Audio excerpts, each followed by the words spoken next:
I came back to you to talk about the show Sanjivani, and it's been a minute since we have talked about the show. So, this is why I came back because there's a lot of interesting topics, a lot of material that we have not covered up yet, and I feel like we need to do that. So when we are talking about the show Sanjivani, which is now we are watching Sanjivani 2, we are talking about a show that has been going on for 70 episodes. And in the span of those 70 episodes, I mean, there is honestly a lot of interesting, intricate topics that took place, and let's discuss them. So, around the episode 65, or something like that, we hear about the death of Dr. Shashank, who is the chairman of the entire hospital, who is the general manager of the hospital.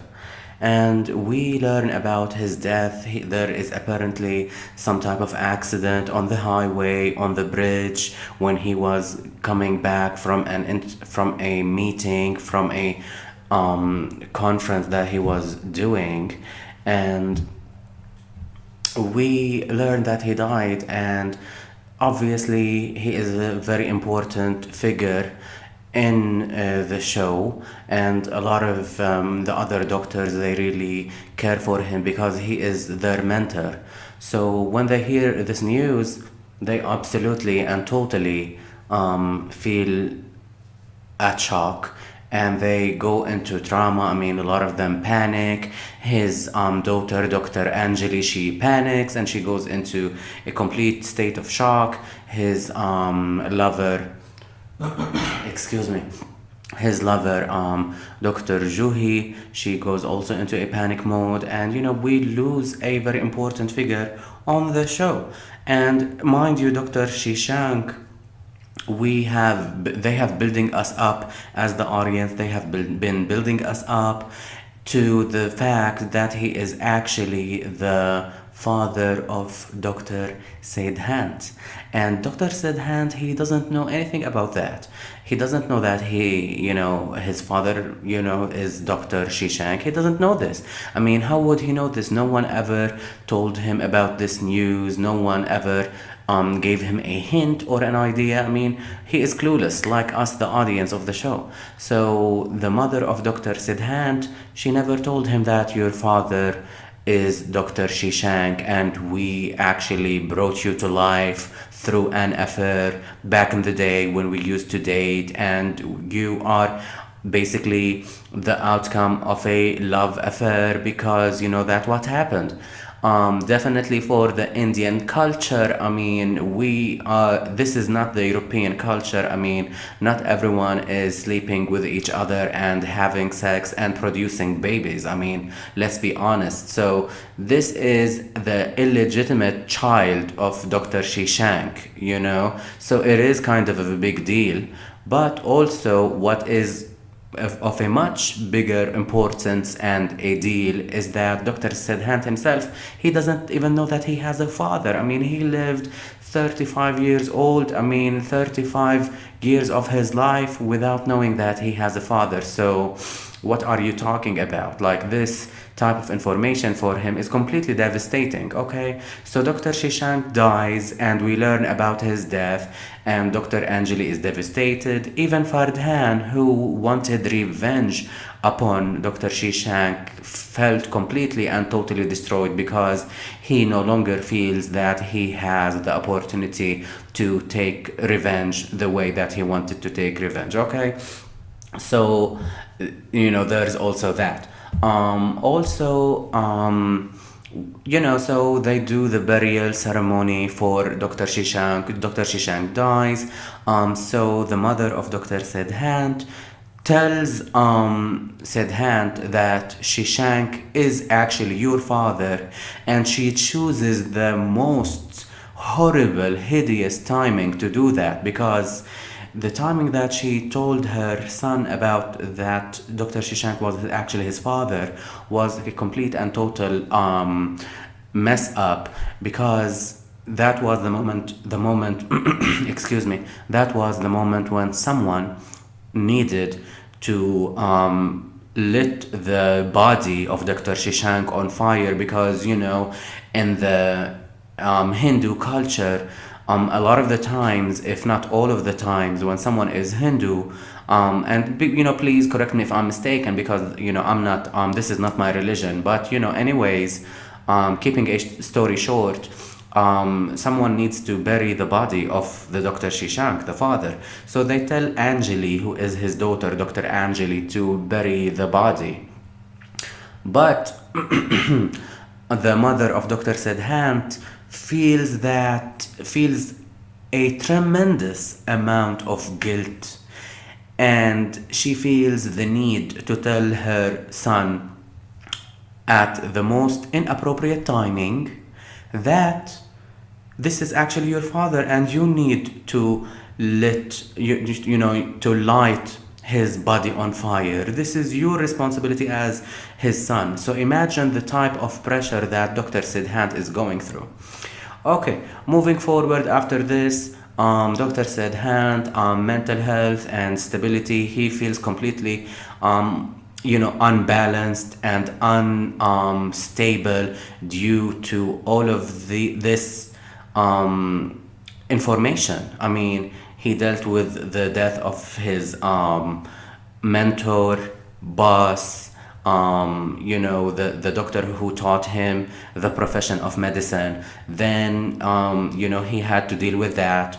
Then he had to deal with knowing that this this boss, the Dr. Shashank, is actually his father. So he is dealing with that. And then, on top of that, they are dealing with Fardhan's envy and jealousy and his desire of taking revenge on them, because no longer is there any Dr. Shishank for Fardhan to take revenge upon him. So he needs to switch his anger and his rage issues and his vindictive tendencies. He needs to switch them on Dr. Anjali and his son and all of that. So it's a lot of, it's a lot of stuff going on. Moving forward, we need to talk about the relationship of we need to talk about the relationship of Dr. Siddhant and Ishani. So Ishani basically, loves Dr. Siddhant. Siddhant also loves her back, and they have a mutual relationship, and they both feel that they love each other and they want to get married. So what's happening now is that they are preparing to get married. So Dr. Ishani is moving forward in her life, and she wants to get married to Dr. Siddhant. Okay, so what's happening now is Dr. Ishani, she tells Siddhant, meet me on the wedding bench, and meet me at this time and at this hour, and so we need to get married. So what happens when she does all of this preparation, she waits for her Dr. Siddhant to come and marry her, and for her lover to come and marry her. But what happens is that she is waiting for him, and the time is passing by, and no one is coming to the wedding. I mean, where is he? What is taking him so long to come and meet her and to get married to the girl that he loves? So, Ishani is waiting, and finally everyone comes, and they come to attend the wedding. And what's happening is that out of the blue, Siddhant sends her a message on the mobile, and he basically tells her that he feels that he cannot get married to her, and he needs to go to the States and pursue his medicine, because he got a medicine scholarship. And he tells her that he is going and he cannot marry her because he feels that they are not fit and they will not be able to have a happy marriage. So he breaks up with his lover, with his girlfriend, basically, via text. I mean, imagine how horrible is that. So Ishani becomes really devastated, and she just completely loses it. I mean, she completely goes into excuse me. So Ishani completely goes into a trauma situation. She feels traumatized because of his behavior, of his childish behavior, and how he left her hanging without any help. And what happens is he leaves her. He just drops her like she doesn't even mean anything to him, and she is left alone to deal with the outcome of his behavior. So what happens is Dr. Ishani, she just completely feels sad and miserable and lonely, and she feels all of the negative feelings in the world. And she tells her friends, please, get me back to the Sanjivani hospital. I need to be there. I need to be there. And because she goes into a hallucination, I mean, she goes really into a traumatized state, and she feels like she can no longer concentrate. She can no longer, I mean, it's like it's really hard for her, the way that she was abandoned in a time that was really crucial for her. And here comes the man that she trusts the most, and he just leaves her like that. He leaves her without any without any red flags, without any hint that he is going to do this. I mean, he just completely and totally abandons her in a way that someone would never do. I mean, your enemy wouldn't even do that to you, okay? So, well, maybe your enemy would do that to you, but I mean, I'm just saying. So, Ishani tells her friend, please get me back to the Sanjivani hospital. I need to be there. I need to be there. Please, please, please. Oh my God, I can't deal with this. This is such a traumatic event for me. And it's just like, why would that happen to me from all people?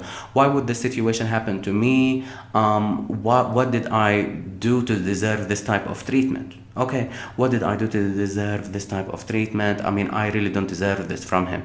So what happens is, they get her back to the hospital. Her friends get her back to the hospital of the Sanjivani, and she sees that the hospital is burning completely and totally, just a catastrophic scene, and the hospital is burning, and she feels like she lost the love of her life. She feels that she lost her job, her career, and the hospital is burning, and all of those memories are just, burning away, turning into ashes. Okay, so moving forward, we go into a leap of 3 years. And, we start the episode with, after 3 years of what happened to the Sanjivani hospital, we see that the Sanjivani hospital is being reopened by a businessman who bought the property, the company, and who bought the hospital, and he is building it up from scratch, and he did an amazing job, and he is such a good man. He is amazing. And we learn that this man is the husband of Ishani. And the name of this man is none other than the one and only, the legend and the icon, Mr. Singh, Navartan Singh. Okay, because thank God I got the name correct. So Mr. Navartan Singh. And Navartan Singh is an accomplished man.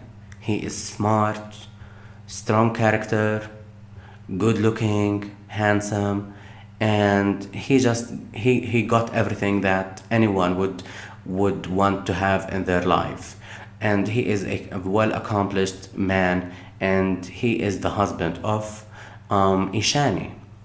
Okay, so let's go back forward a little bit. Let's talk a little bit about this, because this needs to be addressed. When we are talking about someone like Ishani, we are talking about someone who was raised alone with no family members.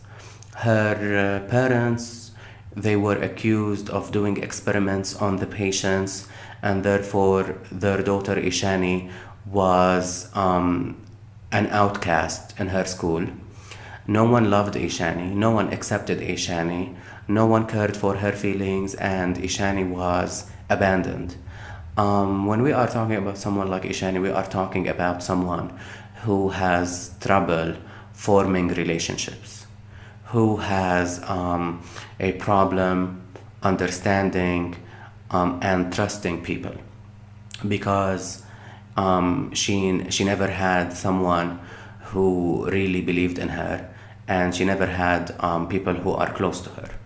And when we are talking about a character like Ishani, we are talking about someone who is guarded, who puts a wall, and who is very careful in her relationships and dealing with people. Because Ishani, as a child, the child Ishani, went through a lot of traumatic experiences. And she never had friends, she never had someone that she can rely on. Her friends, as we have watched in the episodes, when she was a young girl, they pushed her to the side, they did not include her. And Ishani is someone who deals with feelings and ideas of isolation, unworthiness, and she's unable to form healthy relationships.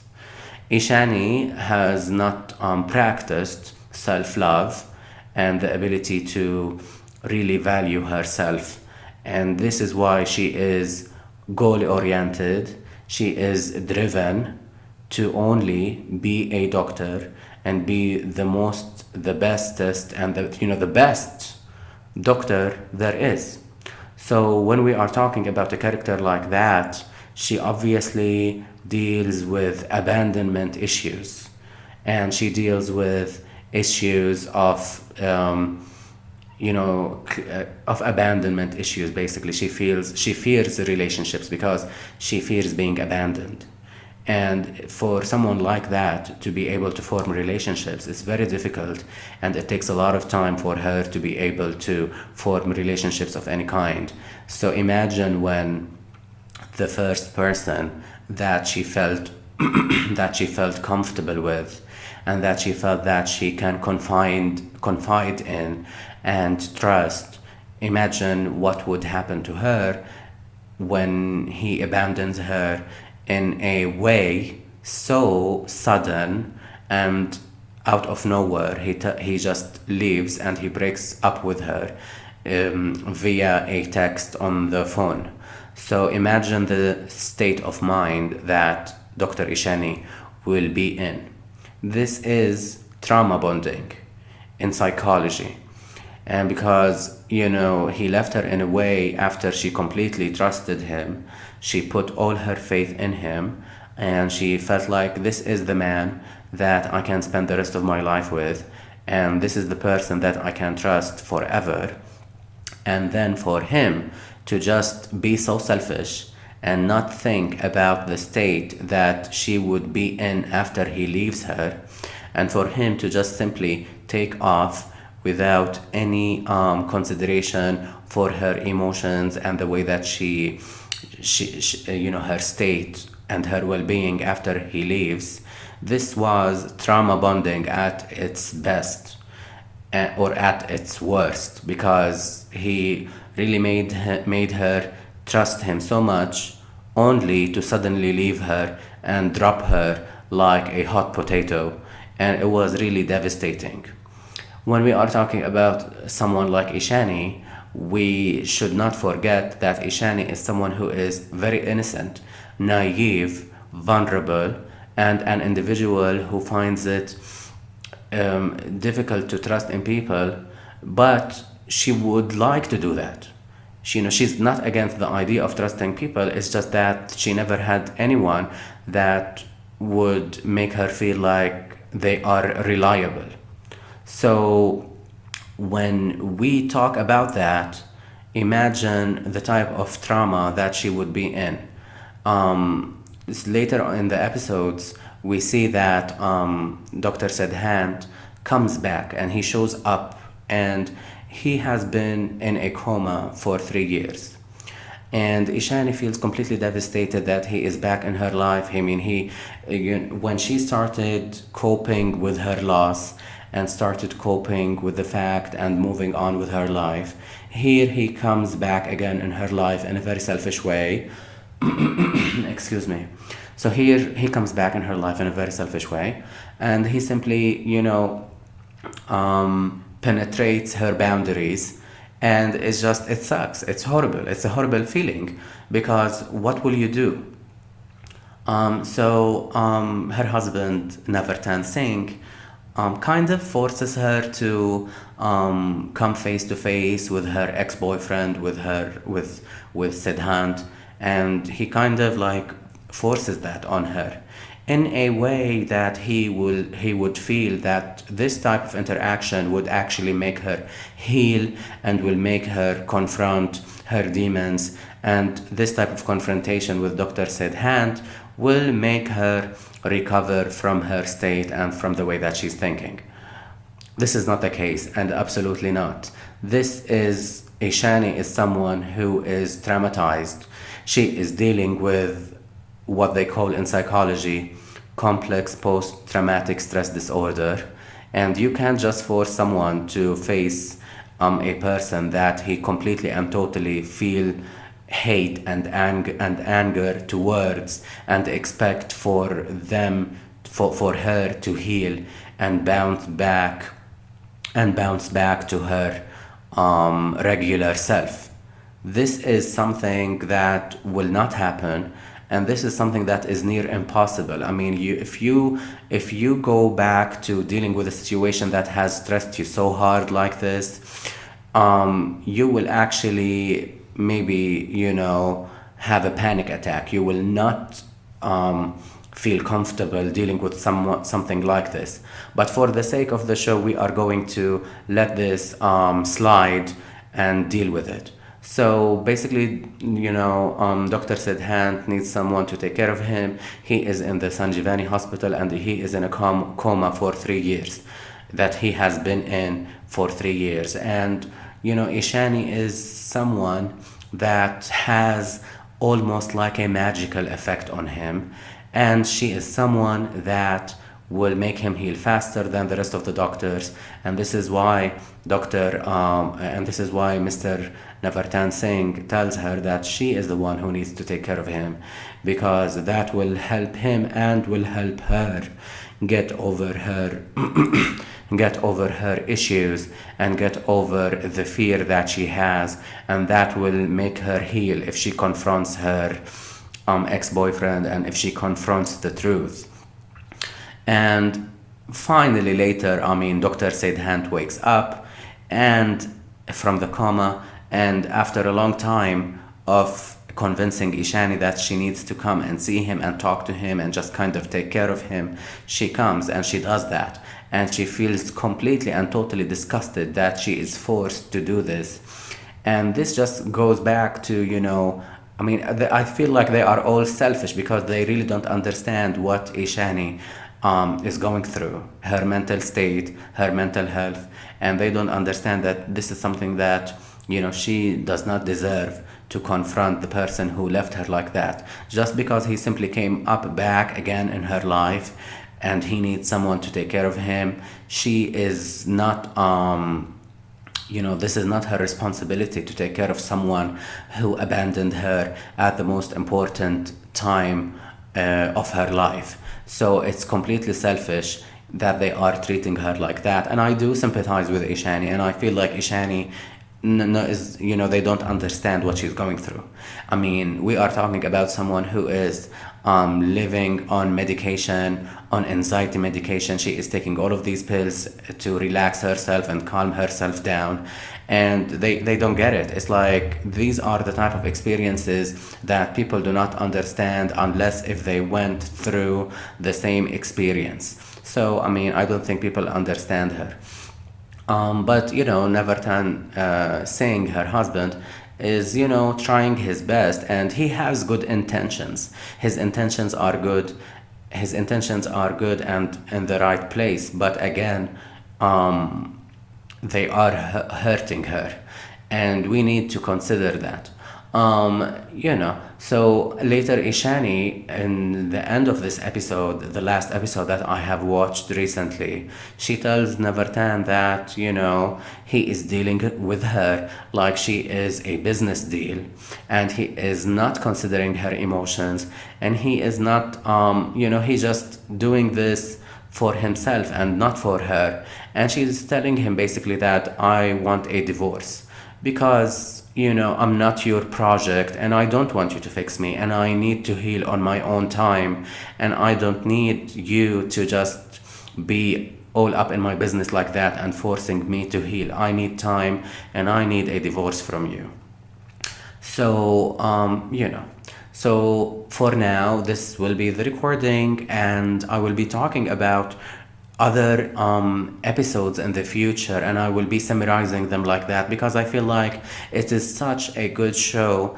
And maybe the show, if I have something negative about it, the show is moving a little bit slow, and it needs to be like each episode needs to have more material in it. But other than that, the show is going really good, and I do really enjoy it.